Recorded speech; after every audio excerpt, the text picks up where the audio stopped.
Hi, this is Kitty Anderson again. This is a video that's part of a series, and I'm going to try and make it as concise as possible. We have a broken healthcare system. It's hard to get stuff done in a 10 to 15-minute appointment. So I'm going to help you try and organize yourself, organize your treatments. And today I'm going to talk about something I call a treatment table. So we're going to cover like the 14 different things that I tried as I was working through my HRT experience. A lot of it I found because they pulled my HRT down. My dose was low for 7 years, and it required me to do a ton of things in the realms of diet and exercise and a few supplements. Not many. You'll see I'm kind of anti-supplement. There's a few things I take. Um, and a few crazy things like I used an Apple Watch for a while.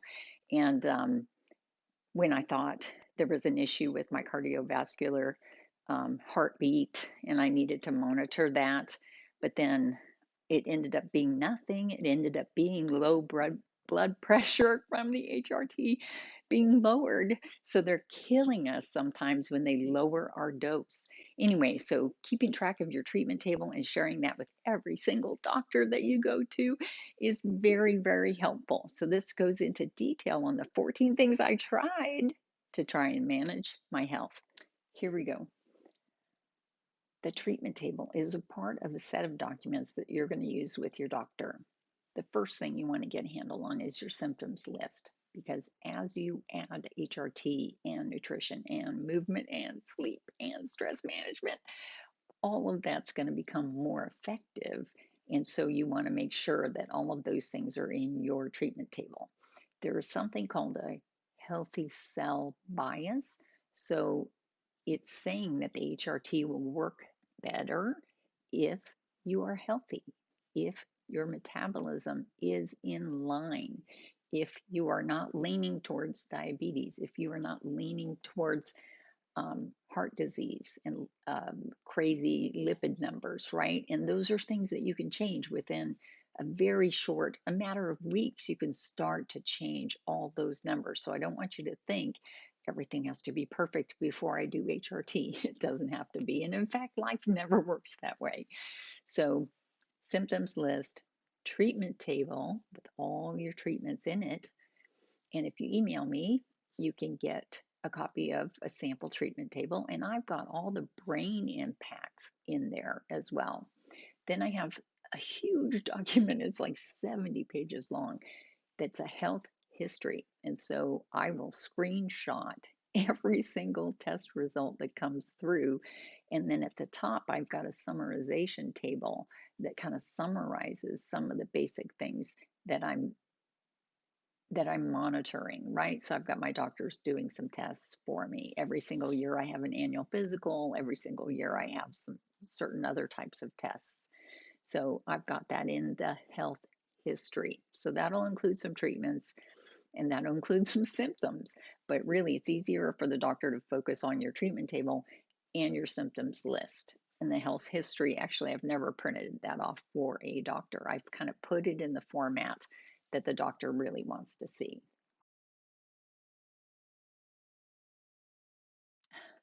Okay, we're here again with a dog that needs attention. Um, okay, so the treatment table. Let's see if I can do this dog thing. I don't know. She's crazy. Um, the treatment table, you're going to have your name at the top and your birth date, right? Because that's kind of how the doctor keeps track of things. Then I want you to, under that, you're going to say each of the treatments. So on the far left side, you're going to do treatment, treatment, treatment, treatment. And then you're going to say the reason for use. So you're going to really know why you're doing things. This is really important for you to make that connection between every treatment and the result that you're expecting, right? So it might be for pain, it might be for stress, it might be to deepen sleep, it might be for a diagnosis. So if you have a special diagnosis, you put that in there, right? For reasons for use. Then you're going to have your start date and your end date. And usually, often my end date is active, current, present, right? So it's something that I'm currently doing. And you might even sort your table with all your current treatments at the front and discontinued treatments at the bottom. The reason I found 14 things is because they lowered my HRT dose and it just totally messed me up. And I could not figure out what was going on. I knew that my energy was just not where it should be. My pain was higher than it should be. My brain fog was kind of coming and going, right? So there was a lot of things that are just kind of generic types of issues, generic types of symptoms that you don't know. Is this my autoimmune disease, or is this menopause? Is this something I can turn around? And so you're experimenting constantly. But generally, you're going to be educating yourself about new ways of trying to solve problems. And if you are persistent and you stick with this, then you get some really awesome solutions, some things that actually do work. You get to drop everything that doesn't work, but you get things that do work. Now, let me just add this. I am not a purist. I am not a person saying HRT solves everything. I am not that person because I know HRT works better when I have some other supports in place. So I'm very, very practical, which is why I kept experimenting with all these other things.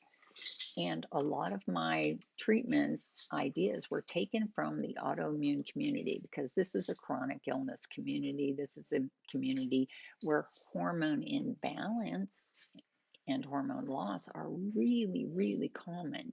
We have so many things in our society that will just depress your hormones as if you are menopausal. So, a lot of times you have a lot of stress in your life. It kicks off low hormones because the stress hormones push down your regular estradiol, progesterone, testosterone to zero, to the point where you skip a period, right? So, because there's so many parallels between menopause and the autoimmune community, a lot of these ideas come from that community. And that community is working hard to get people back on their feet and back to work. So, that is just their number one goal. So, I always recommend that you put your HRT at the top. And you want to be tracking estradiol, progesterone, testosterone, the top three pieces of HRT. You want to make sure all those are on there. You want every single dose change identified. Even a small dose change is going to make a big difference on your health. And you want to keep tracking how these treatments work. I would rate them every single dose change. You want to rate in effectiveness 0 to 10 on how effective it is, how it reduces symptoms. You want to track all that on the treatment table. And in fact, I'll say my doctors almost always take this printed out treatment table from me and they scan it in because they are so impressed by all the things that I'm trying and tracking, and that I'm looking for effectiveness, right? So you're going to give each dose change a rating of effectiveness. Then that's your sign. If it's a low rating, if it's not a 9 or a 10, you're going to go back to the doctor and you're going to ask for more. That's so important because they really are trying to keep you on the lowest dose possible. And then you're going to always rank your mental health on each of these things. That's your indicator that your physical health is also protected. You want to have high resilience from the estradiol. You want to have high calmness, low anxiety from the progesterone. You want to have sassy, fun. That's from the testosterone. So, and libido. So libido is kind of a good one. And an OBGYN will get libido. And in fact, a psychiatrist will get libido. They totally get it that that's testosterone based, and that's going to depend on how much you're using. And as you change one thing, it may impact the effectiveness of the other. For example, there's some crosstalk between progesterone and testosterone. So if you up your progesterone to try and balance out the estradiol, then it could muck up the testosterone receptors and you might have to bump up your testosterone. So there's some of these things that all interact. Got it? The next thing I would put is all prescription drugs because 370 drugs interfere with your HRT. And your doctor has a special drug table and they can look it up and they can find out if your drug is interfering with your HRT. So if you're not getting the results you expect on your HRT, it can be that drug.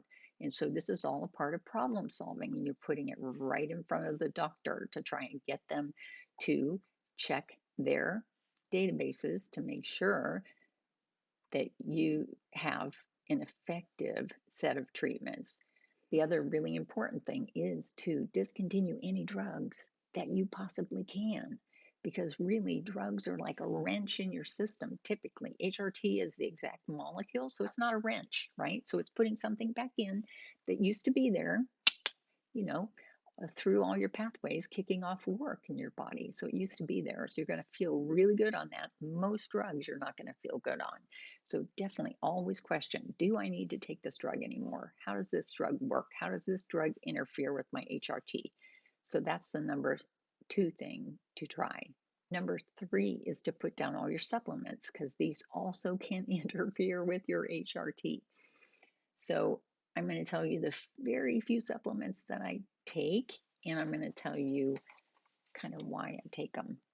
The first one is vitamin D, and I take a 50,000 IU. I'm an independent coach. I don't sell anything, but this is easy for me to take once a week. Then I do about a quarterly or 3 times a year, I do a test on my vitamin D. This is so critical to making your HRT work. This will make it more effective. So it's very hard to get vitamin D from the sun, enough vitamin D from the sun, from food, and from supplements. So those are the 3 places that you can get it. So this one I stick with and have for years. This is a key supplement for me, and it has to do with nutrition. So it's called Now Super Enzymes, and it has more than just enzymes. So enzymes are in your intestinal system, your stomach intestines and all that stuff, right? To help you break down the food molecules so they get into your body and you get that wonderful nutrition. So this can be low. If your stomach is not emptying in about an hour, a little bit over an hour, then this is very likely something that you need. The other key ingredient in here is called hydrochloric acid, and it's what's normally in your stomach. So it's identical molecule again. So it's hydrochloric acid, and it breaks down proteins, especially animal proteins. You want to break those down so they can be absorbed, right? And the last piece of this is called ox bile, and that's a function that your gallbladder normally has to help you work on fats. But ox bile, not ox bile, your bile could be low. And so this ox bile helps you that way. But it's not only digestion, it's got 15 other properties because it's sucked back in after it works on digestion. It's sucked back into the bloodstream, travels your entire body, and does work, including anti-infective types of work. So, and weight loss. It's crazy. It does everything. It's cardiovascular protective.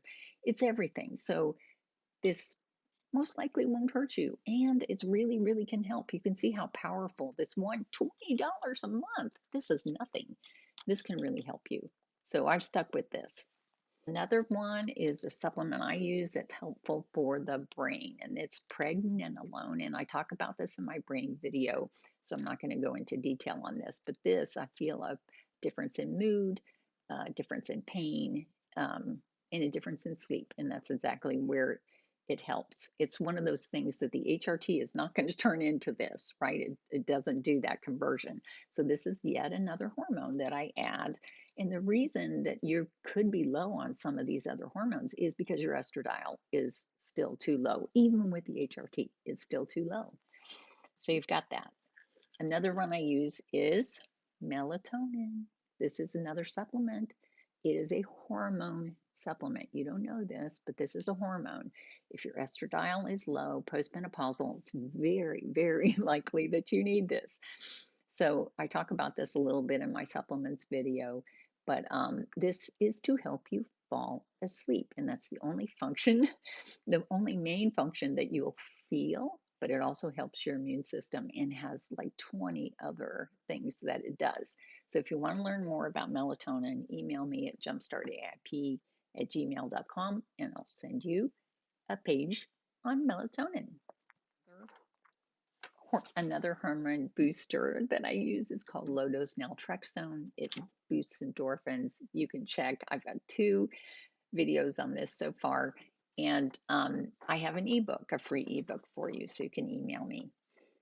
The next thing I tried was infrared red light therapy, and this is a product called Joovv, Joovv, and I think it's only available in the United States. But anyway, it's a certain bandwidth of infrared lights. I really felt a difference when my HRT was low. I really needed it, and it turned out it was boosting progesterone for sure.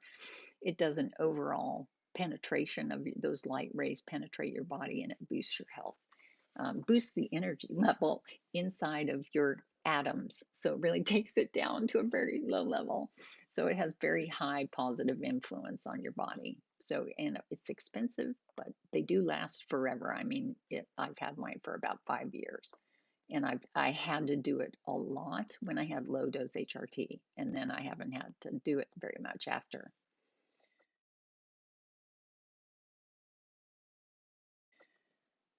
Okay, a big one now is the diet section, right? So you're going to have an entire section on diet, and you're going to journal at a very high level the diet that you're doing. And I'm a big fan of the high nutrients in the autoimmune protocol diet. It will take out the inflammatory foods that increase the mucus layer on the intestinal wall. And that mucus layer acts as a barrier to absorption of nutrients. So you take out the inflammatory foods and you get rid of that barrier to nutrients. Then you add nutrient dense foods, right? So it's the 2-step process. And if you follow the entire process, it's got like 20 foods that you're adding and probably 20 foods that you're taking out. So if you follow that entire process, experiment with 30 days, and you will feel a difference. I guarantee you will feel a difference because you're getting rid of the barriers to nutrition, right? So it's really nutrition on steroids. So I always have my progress in that table. And the last big element is exercise. And the easiest exercise used by most menopausal women is walking. It's cheap, it's easy. It is considered a resistance exercise. You always talk about having cardio, resistance, and flexibility. And you do need all those things. But the higher your HRT is, the better results that you get from that exercise. It's easier to sleep with the HRT, so it's easier to have the energy to exercise. It's easier to move. There's less pain with the HRT, and so it's easier to exercise. All these things are interacting. Everything affects everything. So that's basically how I use my treatment table. I use other things to kind of log diet and exercise. For example, my phone, I have an iPhone, so I use this activity app and it counts my steps every day. Now, I don't even check it every day, but some days where I have heavy exercise, I go ahead and check that. And then I've got a little star for the day that says I was good. Um, I'm going on 13 consecutive years of daily exercise. And so I vary the amount of resistance by adding a weighted backpack or adding some light weights while I'm watching TV. It's just a very simple routine. I've gone through phases where I needed yoga to try and calm down, but I'm through that now that I'm on the high dose HRT. I don't have to have yoga in my life. I enjoy it and I love the camaraderie and I really miss the camaraderie, but I don't have to have it anymore because my HRT is nice and high. So that's how you use a treatment table.